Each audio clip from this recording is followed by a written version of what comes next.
Hi guys, I'm Courtney Sampson and this is my testimony of how God used my 2023 to literally show me himself and his glory in music.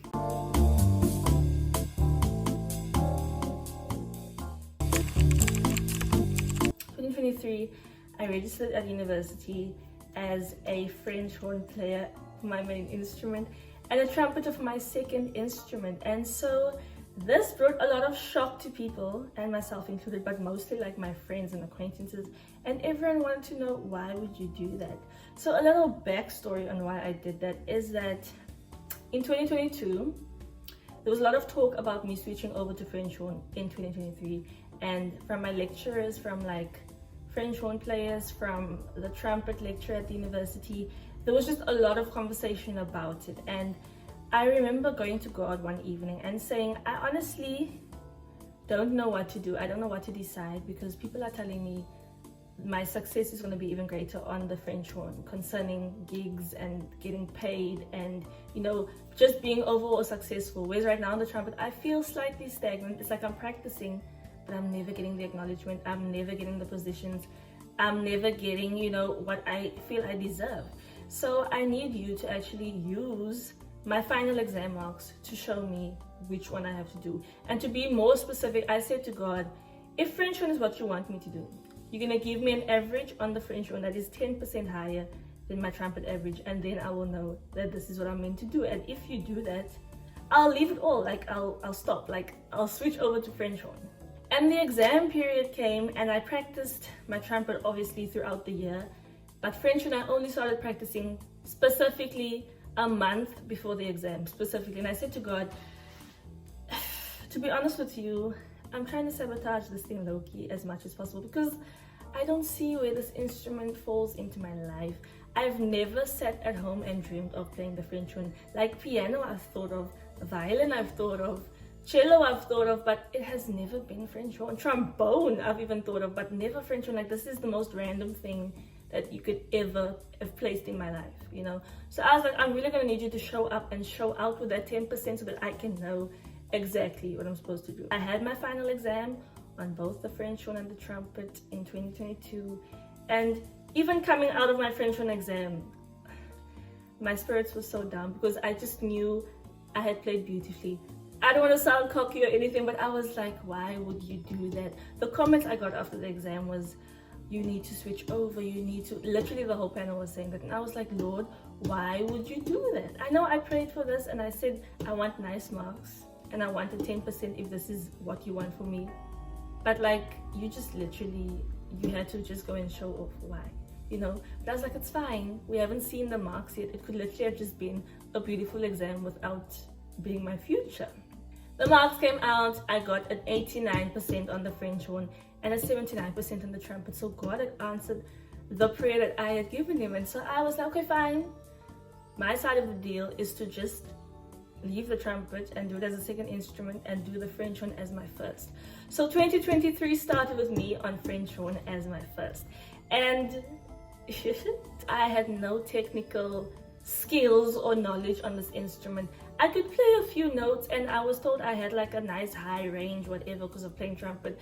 But like when it came to sight reading, the absolute worst. Like my pitching all over the place. There were times at wind band when I'd be the only one in the French horn section at the rehearsals. And it's almost like it was an unspoken thing to just leave me alone. Like, if she's messing up, just let her be, you know, she just switched over. Let's forgive her for the mistakes. And even in those times, I wasn't frustrated, because I was just like, you know what, Lord, this is something I'm just gonna have to literally sit through and work through and practice until I can't practice anymore. During all of this practicing and stuff, I was dealing with like emotional things, you know, as one does in university, you know. In this time, it felt like I was just clashing with myself. I was clashing with God. I was clashing with my friends. Like, there was just a lot of conflict and things. And I'm someone, unfortunately, that doesn't really like speak on feelings and things, but doesn't express as much emotional feelings, and especially negative emotions. I cannot stand negative emotions. I'm trying to be better now, you know, because I'm learning it's not the end of things. It's not the death of me. But still, at the start of the year 2023, I was really, you could not ask me anything negative or whatever, but like inside of me, I was battling with things, you know. During this time, I had stopped going to church completely. And I said to God, like, I genuinely don't want to go to some place where they're going to tell me how good you are, how loving you are, and right now where I'm sitting, I don't feel love. I don't care about the music part of things because I know that you've got your hand in that, because there's honestly there's no other way that I can play the French horn if you're not going to be part of it. You have me here, so you're going to help me with that. But when it comes to like the friendships and emotional sides and the boys and stuff, I don't know if I want your hand in that, because it's like some things I'm going to have to let go of and do, and I am just not ready for that type of sacrifice yet. You know what I'm saying? I was like, I won't do this. I won't kiss people. I won't go around and do, you know, the most, without getting into details of what the most is. I won't be doing funny things, but also know that if you have a husband for me and you're thinking of showing him, don't. Okay? Don't even think of that. And I'm not going to church for a while. I need a break. I remember once I got a DM on Instagram to come and perform jazz with this other guy.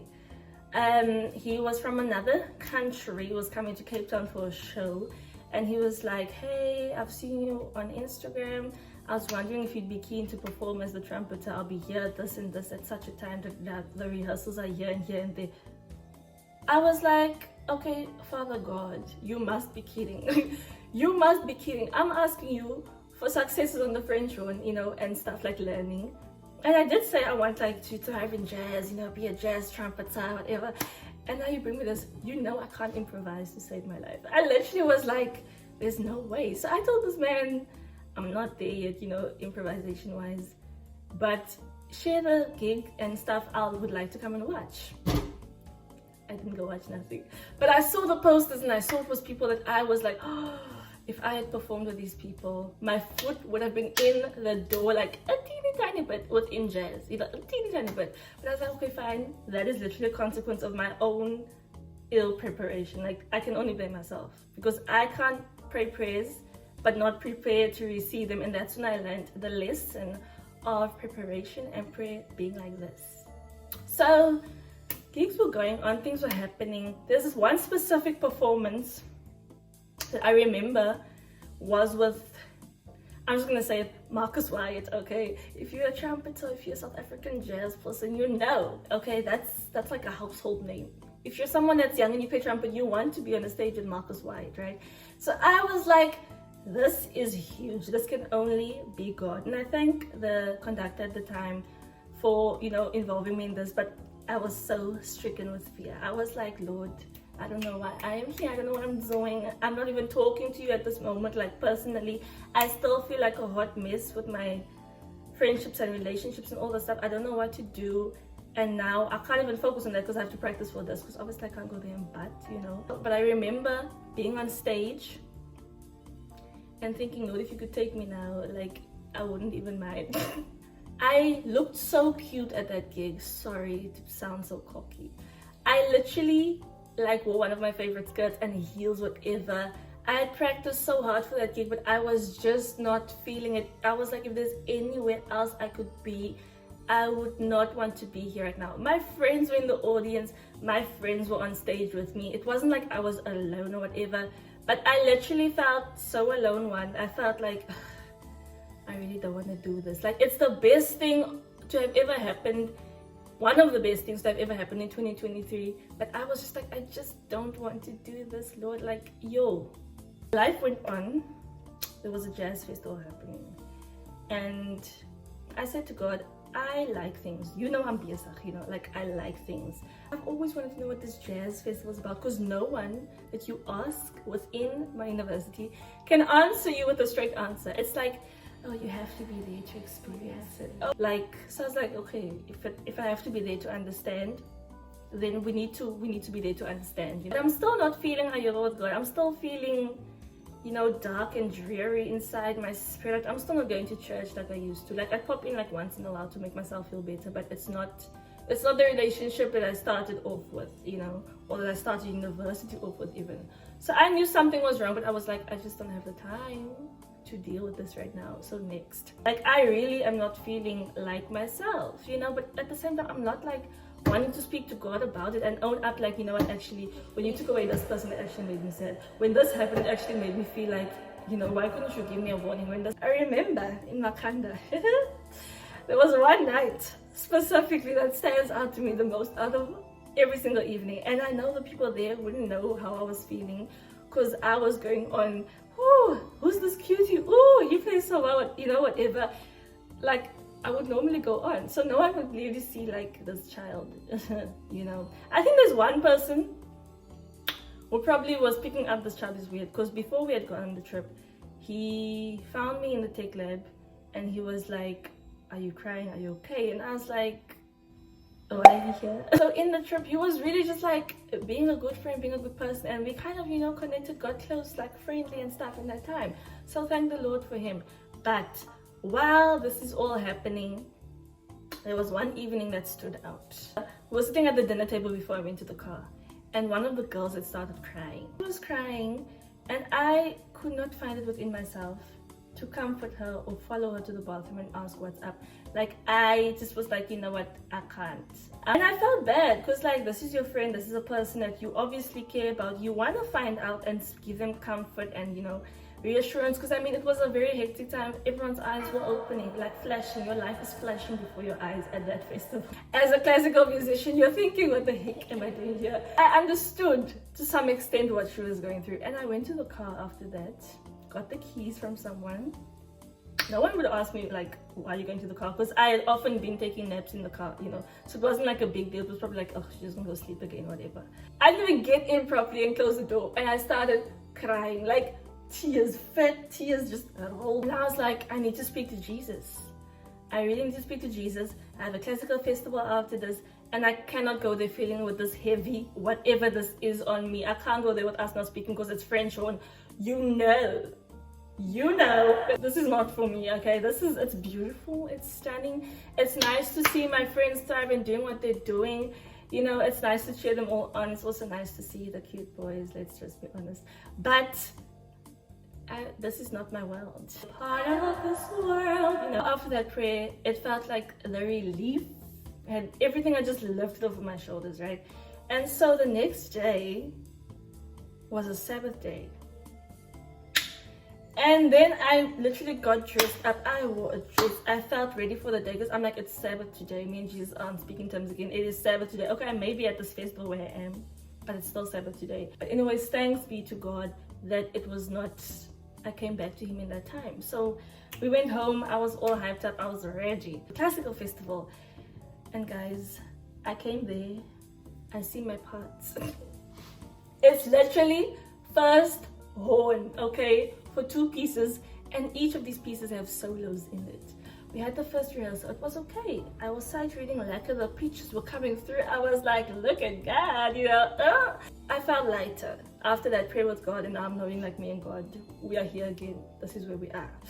And then the festival went well. It was good, you know. It was a success. It was beautiful. I'd learned my transpositions, some of them in that time. So it was just a good time. I really feel like it was a fruitful festival. And so I was really happy and excited because I was like, look at God, you know. And so I said to the Lord, I've seen what you do in a week. Not just on the French horn, but with me as a person. Like, it's like my spirits went from 0 to 100. Now I was speaking to people, I was making connections, I was having fun. It was the best time or best week of my life. I was like, Lord, I've seen what you do. I'm gonna need you to do that for term 3. Like, quite literally, you know.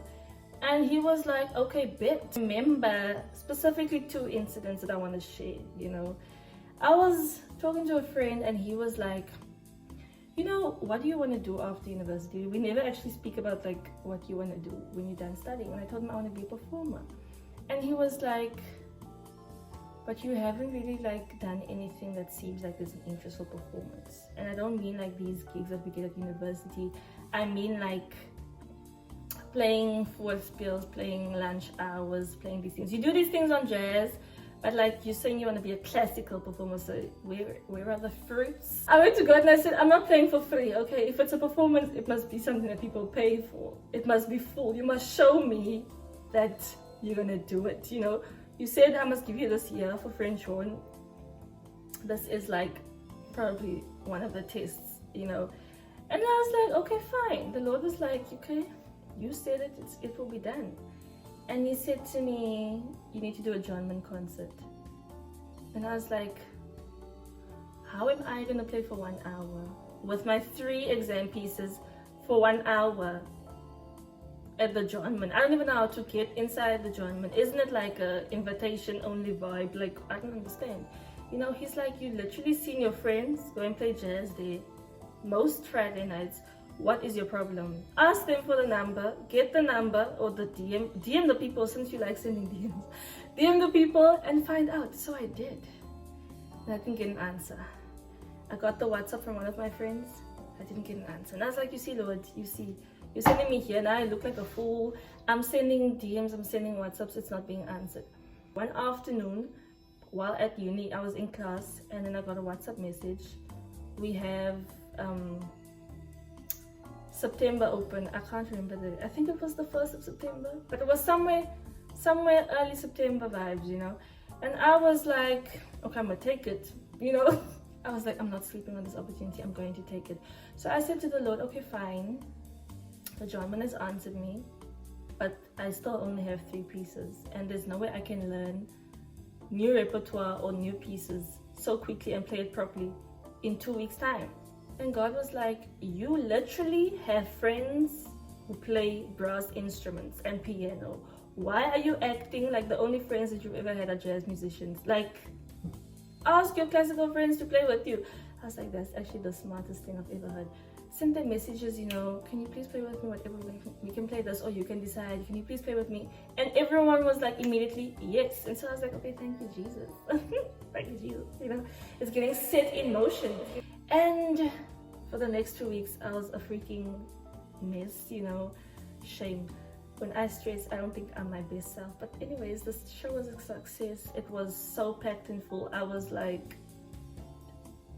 this man is quite literally doing everything I ask him to the T, you know. So he's really serious about this French horn thing. Like, he's serious about it. There was one day I was broke. I was in the shower and I was like, Lord, you know, I have no money and I cannot ask my parents for money, because I low-key like this idea that they see me as this independent person that just does her own thing, you know, whatever.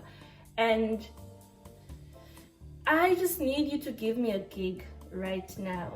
You know, I need a gig. I'm tired of playing university gigs for free. I need money right now. And I've practiced my horn. I've prepared what I need to prepare. So I need you to really just do what you said you would do. You said money would come. You said opportunities would come. I'm still waiting for the money and the opportunities. You know, I'm talking about an orchestra gig now. I'm talking about like a serious, this is my future type of gig. I went to practice that same day. 2 hours later, I get a WhatsApp from my section leader and she's like, are you keen to go to Durban this weekend? I message her, I'm like, please be so serious right now. She's like, I'm being serious. Are you keen to go to Durban this weekend? Flights paid, everything paid. You just need to say, yes, you're willing. I'm like, we have a rehearsal tomorrow. I can't miss it for jazz band, whatever, you know. She's like, we can fly after jazz band and you'll be back by Sunday evening. I'm like, we have a show the Monday, I can't miss it. She's like, we'll be back by Sunday evening. I'm like, okay. So I said, okay, fine. Because I'm like, you prayed a prayer, God literally answered you in 2 hours. Do not be a coward and say, you don't give me things, but you ask for them and here they are, then you say no, you know. So I was like, okay, fine, yes, let's do it. My friends were there that evening while I was packing my bags, and I didn't tell them. I was like, I can't tell anyone about this, because I myself am still in shock. Like, I'm overwhelmed. I cried twice that day, and I was like, Lord, how are you gonna answer me in 2 hours when I just prayed? And even while I was praying, I was being like, not sassy, but still like, you know, sounding like someone who has no belief that you could possibly do it like this. So I was like, yo, now I need to start taking this man seriously. I need to start locking into this relationship. We need to be like this for real. Like, for realsies. You said you've prepared, you've prayed the prayer, so here's the blessing. I was like, thank you, you know, thank you for real. It was a Saturday and they were like, you might have to play on the Sabbath. And I went to God. I was like, you know what, in Stellenbosch, these things don't occur often, so I don't exactly know how to deal with them. And obviously we often play for free, you know, so it's not exactly playing on the Sabbath, but like, this is for money, you know, this is like actual cash, chankura. I was like, I don't know if I can play on the Sabbath. I don't know. But whenever I'm thinking, oh my gosh, we need help, whatever. And the Lord was like, girl, relax. I literally brought you here. If you are not going to play on the Sabbath, it's literally not an issue. Like, duh. The message where they're like, no, it's fine. You can just play the gig tomorrow. We'll take a few people for the Sabbath. I'm like, what? I'm like, Lord, how? Because everyone always told me, especially in church, you cannot be a musician and not play on the Sabbath. You won't be able to be successful in your career. Just go do architecture, just go study business, just. And I was like, you see those people? You see those stars, as my friend would say. They don't know you. I was like, they don't know julle weet nie wat ons weet nie. Because how is it possible that I say a prayer, 2 hours later you answer me? I say another prayer while I'm in the situation and you're like, done. So overwhelmed by the goodness of God. And to this day, I'm still so grateful and thankful that He would bless me with such an opportunity.